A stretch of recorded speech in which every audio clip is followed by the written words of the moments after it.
je vous ai envoyé des captures d'écran de la maquette 3D.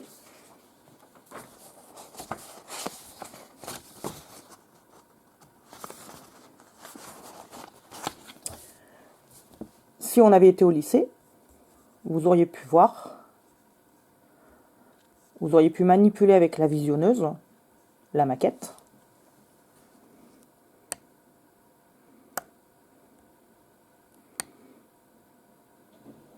Voilà, voir circuler à l'intérieur, visualiser cette fameuse salle, les réseaux.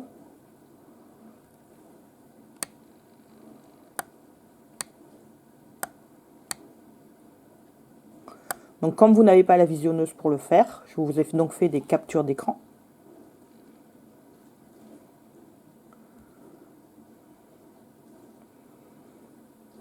De perspective extérieure. Et une coupe horizontale sur rez-de-chaussée et une coupe horizontale sur l'étage au niveau de la salle polyvalente pour que vous visualisiez son aménagement et que vous vous rendiez compte aussi qu'il n'y avait pas de plancher qui séparait les deux niveaux au niveau de la salle. Donc si je reprends l'étude, non, on va prendre la bonne, tant qu'à faire.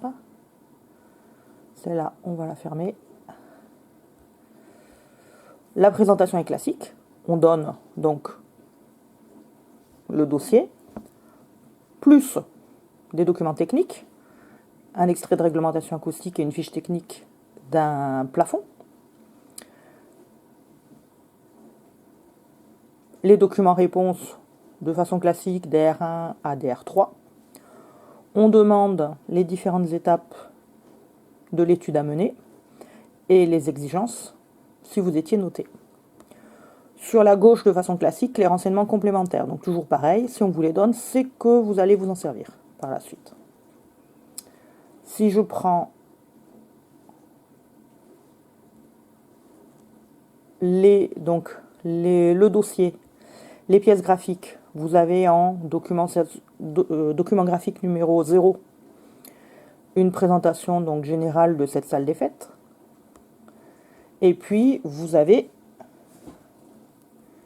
de DG1 le plan de masse, DG2, DG3 façade, DG4 plan rez-de-chaussée, DG5, DG6, DG7, etc. Différents dessins descriptifs en plan, en vue de dessus, et les coupes DG8, DG9. Coupes sur lesquelles vous vous apercevez également qu'il n'y a pas de plancher au niveau de la salle polyvalente qui sépare les deux niveaux.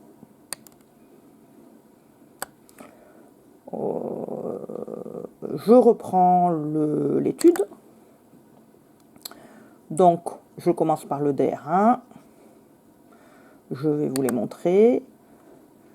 Première question. On me demande pour cette salle de trouver le temps de réverbération réglementaire. C'est-à-dire que là, l'étude est menée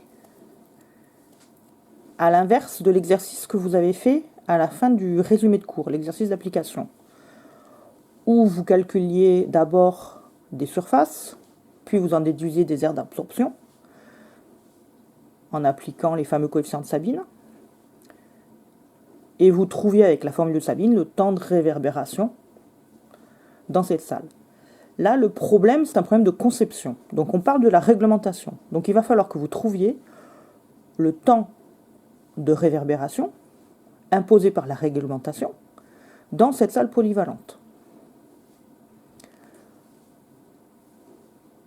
Ceci, vous allez le trouver dans le premier document technique. Alors, je vous conseille de le lire en entier. Si on était en situation d'examen, on lit les titres de façon classique.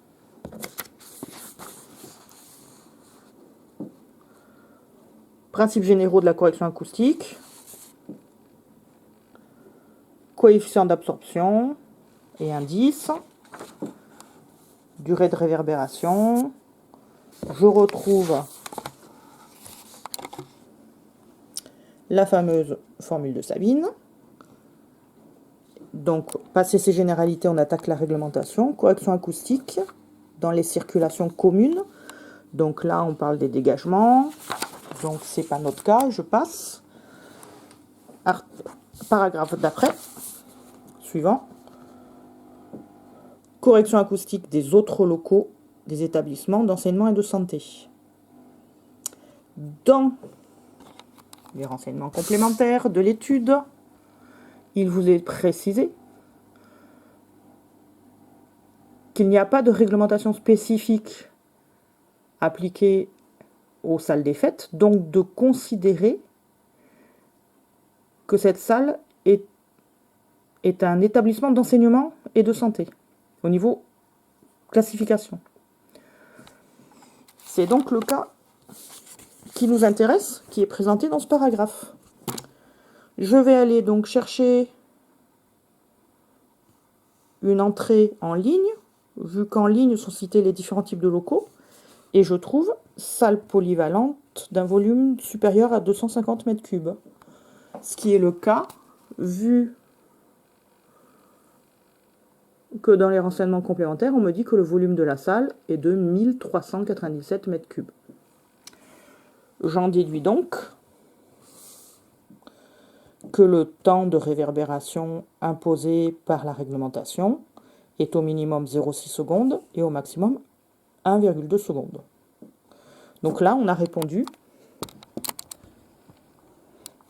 à la première question.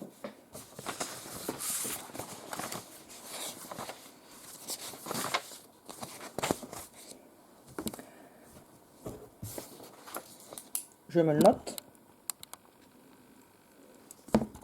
TR. Donc compris entre 0,6 secondes et 1,2 secondes. Je me rappelle de ma formule de Sabine. Temps de réverbération est égal à 0,16 fois le volume divisé par l'aire d'absorption équivalente. Ce que je peux également écrire en inversant l'aire et le temps de réverbération, que l'aire est égal à 0,16 fois le volume divisé par le temps de réverbération. Le volume gelé, je viens de le lire, 1397 m3. Et le temps de réverbération, au minimum, il est égal à 0,6, au maximum à 1,2 secondes. Ce qui va nous donner deux valeurs d'air d'absorption réglementaire. Et c'est ce qui est demandé dans la deuxième question. Pour la salle polyvalente, déterminer l'aire d'absorption équivalente minimale et maximale. Donc vous allez trouver ces deux valeurs à respecter. C'est-à-dire que au niveau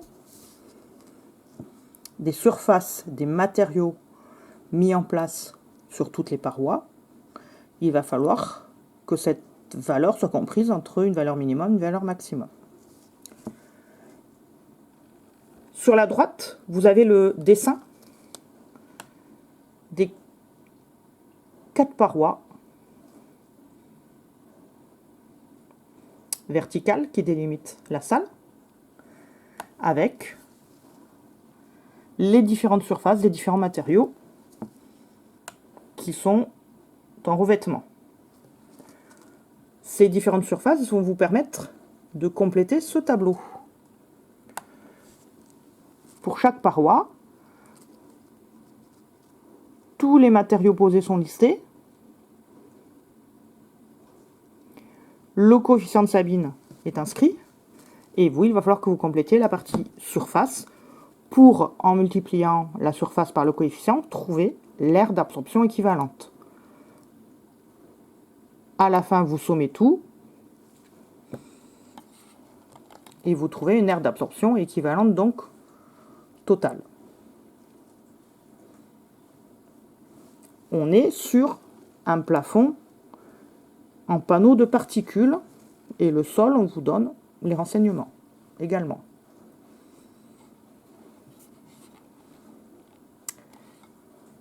En quoi va consister l'étude? Vous avez trouvé précédemment qu'il faut respecter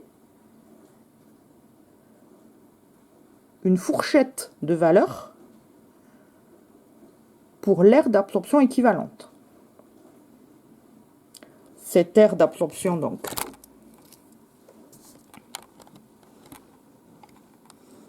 qui est comprise donc entre une valeur maximale et une valeur minimale, c'est celle que vous venez de calculer,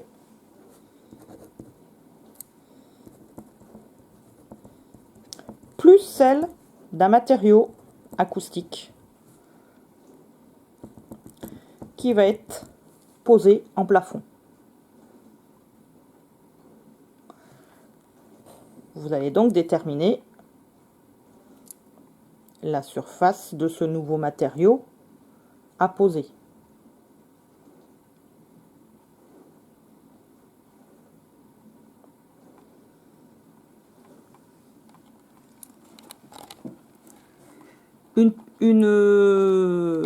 Un point commun aussi à tous les sujets, à ce niveau-ci,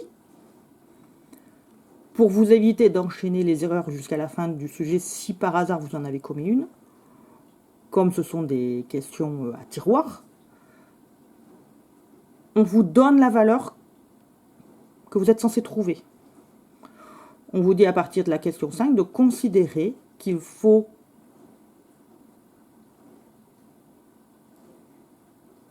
obtenir une aire d'absorption équivalente de 215 mètres carrés par la pose de ces panneaux acoustiques décoratifs en plafond. Donc ça veut dire que ici, les deux valeurs que vous allez trouver doivent encadrer 215 mètres carrés. Et puis enfin, on utilise la dernière documentation sur le type de plaque mise en place du fabricant Armstrong. Donc c'est la gamme Optimal Canopy. Vous allez retrouver les dimensions. Vous allez retrouver des tableaux avec des dimensions, des aires d'absorption équivalentes par panneau, les graphiques, la même chose sous forme de graphique, les différents types de plaques. Donc il va falloir que vous choisissiez certains types de plaques, donc qui sont rectangulaires ou carrées, de façon à ce que toutes les surfaces cumulées de toutes les plaques vous donnent 215 mètres carrés.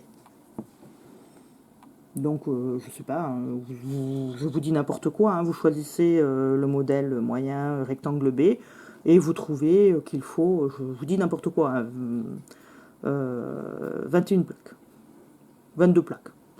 Ces 22 plaques, maintenant, il va falloir les dessiner. Donc, donner le plan d'implantation de ces plaques.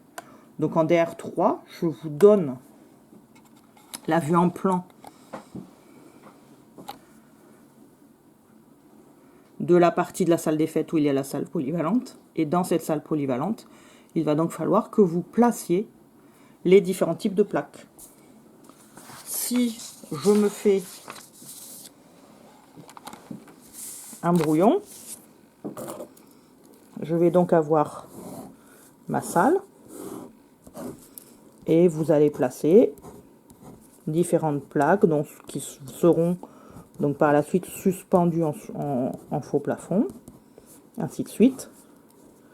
Vous n'oubliez pas donc de côté les espacements, donc les intervalles, dans le sens de la longueur, dans le sens de la largeur.